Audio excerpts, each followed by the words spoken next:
बिस्मिल्लाहिर्रहमानिर्रहीम अस्सलाम वालेकुम। इस वक्त पूरे भारत में सनसनी फैली है उनके सोशल मीडिया पर और ऐसा लग रहा है कि भारत में कोई रिजीम चेंज ऑपरेशन होने वाला है और मोदी की कुर्सी अब ज़्यादा देर टिक नहीं सकती, स्पेशली जिस लेवल पर उसने अमेरिका से जंग मोल ली हुई है। अब ये मामला क्या है, आप ज़रा ये ट्वीट्स देखिए। ये बेसिकली ये वो तमाम लोग हैं जो बीजेपी के लिए काम करते हैं और जो सूरत हाल इस वक्त पैदा हो रही है, अब इन्होंने पूरे सोशल मीडिया पर तूफान बर्पा कर दिया है कि मोदी के अपने करीबी ने उसके साथ गद्दारी की है, उसके साथ धोखा किया है और प्राइम मिनिस्टर का ओहदा इस वक्त खतरे में है, यानी मोदी इक़्तिदार से हाथ धोने वाला। अब ये मामला क्या है, अब आप ज़रा सारी सूरत हाल का जायज़ा लेंगे तो आपको पता ही चलेगा कि असल में अंबानी जो कि मोदी का राइट हैंड रहा है हमेशा से, उस पर बीजेपी वाले इल्ज़ाम लगा रहे हैं कि इस अंबानी ने मोदी का अब तख्ता उलटने का फैसला किया है। उसकी रीज़न क्या है, देखिए एक इदारा है ORF के नाम से। ये इदारा बेसिकली एक थिंक टैंक है जिसका प्रॉपर नाम है ऑब्जर्वर रिसर्च फाउंडेशन। इसको फंडिंग आती है रिलायंस इंडस्ट्री की जानिब से, यानी मुकेश अंबानी, धीरूभाई अंबानी फैमिली, ये सारी अंबानी फैमिली की तरफ से इसको फंडिंग दी जाती है। अब इन पर इल्ज़ाम ये लगा है कि ये अमेरिका के साथ मिलकर इंडिया के अंदर पूरी तरह, वहाँ जो थिंक टैंक्स होते हैं उनकी जो पॉलिसी होती है, जो वो सब चीज़ें बनाते हैं, वो पूरी तरह गवर्नमेंट पर असरअंदाज होती है। अब वो ये कह रहे हैं कि ये इंटरफेयर कर रहे हैं मोदी की गवर्नमेंट में, उसको हटाने के लिए पूरे रिसर्च पेपर जारी कर रहे हैं और फ्रांस के साथ भी मामलात ख़राब कर रहे हैं। और ये जो आपको सारी सूरत हाल नज़र आ रही है उसमें मोदी को इल्ज़ाम दे रहे हैं, यानी ब्यूरोक्रेसी को वो कह रहे हैं कि अब अमेरिका का ऑर्डर आ गया है, मोदी को करना है फारिग। तो लिहाजा इस सूरत हाल में इन पर इल्ज़ाम लगा रहे हैं कौन से बीजेपी के लोग जो उनके लिए काम करते हैं, उन्होंने पूरे सोशल मीडिया पर अंबानी के खिलाफ कैंपेन चलाई है। क्यों? अब उन पर इल्ज़ाम वो ये लगा रहे हैं कि आप ये देखें, अडानी बेसिकली वो भी मोदी का राइट हैंड है, उसके ऊपर CIA ने बहुत सारी, यानी आप समझ लें इंक्वायरीज खोल दी हैं और वो बिलियंस ऑफ डॉलर लॉस कर चुका है।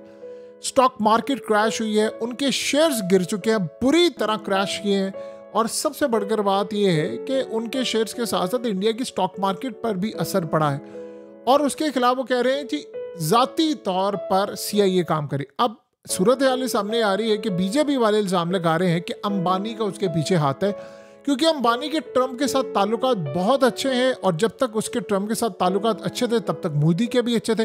अब मोदी के ताल्लुकात चूंकि ख़राब हो गए हैं रशियन मामले पर और बहुत सारी चीज़ों पर, और वो चाइना के साथ जा रहा है, लेकिन अंबानी ट्रम्प के साथ खड़ा है। तो अंबानी अपने थिंक टैंक के जरिए मोदी के खिलाफ पूरी साजिश चल रहा है, गेम चल रहा है। लिहाजा भारत के अंदर अब रिजीम चेंज ऑपरेशन की तैयारियां की जा रही हैं और ये कहा जा रहा है कि मोदी को हटाना पड़ेगा, वो इन लाइन नहीं है, अमेरिका के साथ मामलात में भारत का नुकसान हो रहा है, बहुत सारी चीज़ें हैं और हम लड़ नहीं सकते, हमारी फंडिंग पर असर है, रुपीस पर असर पड़ा है। जबकि आप दूसरी साइड पर देखें तो मोदी ने किया क्या है कि रशिया के साथ एक तो उनको ऑर्डर जारी कर दिया है कि आप हमें तेल ज़्यादा बेचें।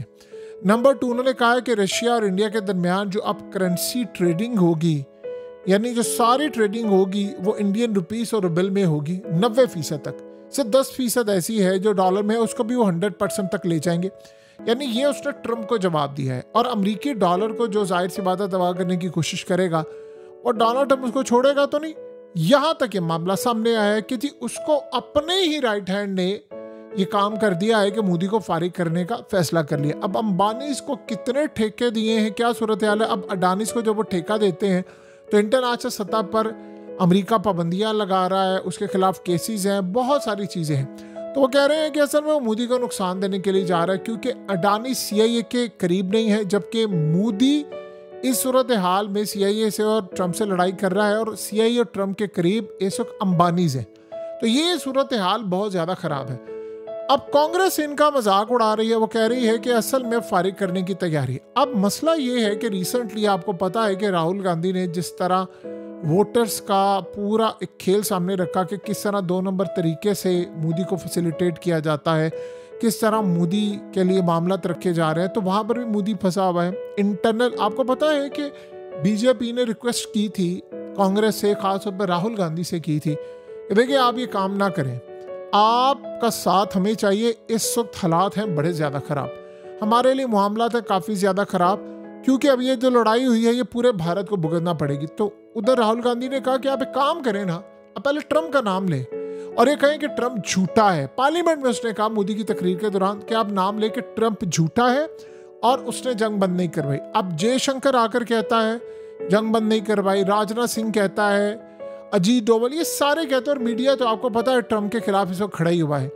लेकिन मसला सारा ये है कि मीडिया ट्रम्प के खिलाफ है लेकिन मोदी कोई बात नहीं कर रहा। हाँ, इनडायरेक्टली वो कह रहा है इस तरह की बातें कि मैं हर तरह की कीमत पे करने को तैयार हूँ। जब मैंने खड़ा होना था, स्टैंड लेना था, तो मुझ पर हमले होने थे, तो मैं झुकूंगा नहीं और मैं ब्लैकमेल नहीं होगा न्यूक्लियर जंग के लिए, और बहुत सारी चीज़ें। वो जाहिर सी बात है ट्रम्प को सुना रहा है, और जो सूरत हाल पैदा हुई है यूएस डॉलर को वो तबाह करने के लिए निकला है।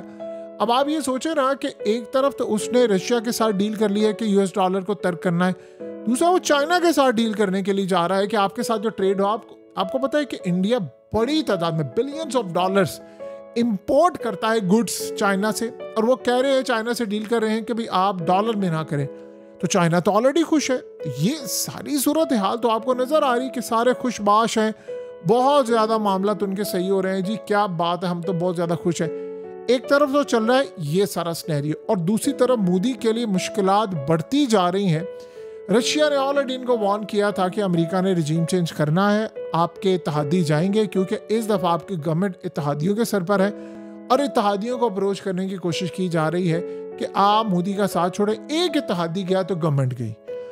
अब सूरत हाल ये है कि मोदी की पॉपुलैरिटी काफ़ी हद तक डाउन गई है। देखिए पाकिस्तान से तैयारे तबाह हुए उनके, और इस सूरत हाल में बेशक आप दुनिया में जो मर्जी के, पाकिस्तान से तैयारे उनके तबाह होना ये उनके लिए झटका है। मसला ये हुआ है कि तैयारे तबाह होने के बाद जिस तरह मोदी ने ट्रम्प के कहने पर जंग बंद की, और जिस तरह राफेल के मामले पर इन्होंने अपनी तबाही छुपाई और वो दुनिया भर में बेइज्जती का बाइस बनी, और फिर जिस तरह एयरफोर्स ने आकर उनके एयर चीफ ने ये बात कह दी कि जी हमने 3 महीने के बाद ही पाकिस्तान के 6 तैयारे गिराए। असल में इससे और ज़्यादा पॉलिटिसाइज हो गया सारे का सारा मामला कि भाई जब ज़रूरत थी तो तब आपने पाकिस्तान का नाम नहीं लिया। इसका मतलब है कि जब ट्रम्प से लड़ाई हुई है तो आप उसको सुनाने के लिए कि हमने काम किया, फिर इन्होंने कह दिया जी F-16 भी गिरा दिया है। उधर अमेरिका ने कह दिया कि ऐसा कुछ नहीं हुआ, यानी वो क्लियरली खुलकर लड़ाई करे। अब अगला मरहला क्या है? पुतिन को ये कहा है, मोदी की जानिब से पैगाम गया है, और आपको पता है जयशंकर जब गया है रशिया, उसने जाकर वहाँ डील क्या करके आया है कि भाई हम आपसे हर तरह का डिफेंस का सामान लेंगे, आपसे हम अपनी फौज के लिए सारा सामान लेंगे, जो पहले था वो दुगना कर दिया है। और अब Su-57 की तरफ मामला जा रहा है। इन्होंने F-35 लेने से इनकार कर दिया, अब Su-57 की तरफ मामला जा रहा है। पुतिन ने ऑलरेडी इनको कहा था कि आप ले लें हमसे, उन्होंने कहा जी हम लेंगे, जो मर्जी अब पाबंदियां लग जाए, हमें इस बात की परवाह नहीं। मजे की बात यह है कि जो ऑयल इंपोर्ट किया जा रहा है यही अंबानी को ऑर्डर दिए हुए हैं, यानी रिलायंस इंडस्ट्री बहुत बड़ा हिस्सा रशिया से ऑयल लेती है, उसको रिफाइन करती है, रिफाइन करने के बाद फिर आगे जाते हैं। अब मजे की बात यह है कि अमेरिका ने अडानी के ऊपर पाबंदियां लगाई हैं। जो पाबंदियां उन्होंने लगानी थी वो उन्होंने रिलायंस इंडस्ट्री पर नहीं लगाई।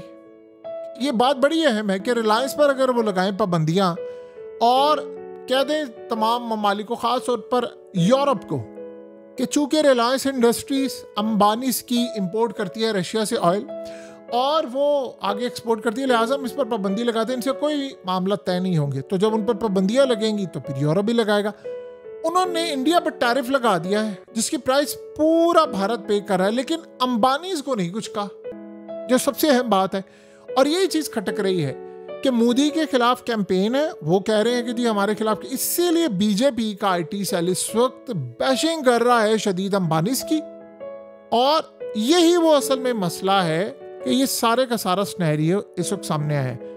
अगले कुछ अरसे के अंदर हालात ये बता रहे हैं कि चीज़ें काफ़ी हद तक इंडिया में ख़राब हो रही हैं, और मोदी जैसे जैसे स्टैंड लेता जाएगा वैसे वैसे उनके लिए मामला ख़राब है। देखिए रशिया का मामला डिफरेंट है, वहाँ उनकी ताकत है, वहाँ का मीडिया डिफरेंट है। आज आप ज़हन में रखिएगा, ये जो बहुत सारा मीडिया मोदी मोदी करते हैं, जिसको ये गोदी मीडिया कहते हैं, उसको बैक करने वाले अंबानीज हैं बड़ी तादाद के अंदर। ठीक है, अडानीस भी करते हैं, लेकिन अंबानीज बड़ी तादाद में बैक करते हैं। लिहाजा अगर उनका हाथ हट गया है और उन्होंने ये काम करना शुरू कर दिया है, तो फिर हालात आपके सामने हैं। और जो लोग बीजेपी के लिए काम करते हैं, मुद्दे के लिए, वो इस वक्त डायरेक्टली और इनडायरेक्टली कह रहे हैं कि अंबानी का सारा खेल है, और वो इस वक्त चूंकि ट्रंप के साथ है लिहाजा वो मोदी के खिलाफ है। बहरहाल इंडिया में सिचुएशन बड़ी टफ हो गई है और अगले कुछ अरसे के अंदर हालात और ज़्यादा ख़राब होने वाले हैं, और ये मामला यहाँ तक पहुँचेगा ये कभी ज़िंदगी में किसी को नहीं पता था कि इस तरह की सूरत हाल भी सामने देखने को मिलेगी।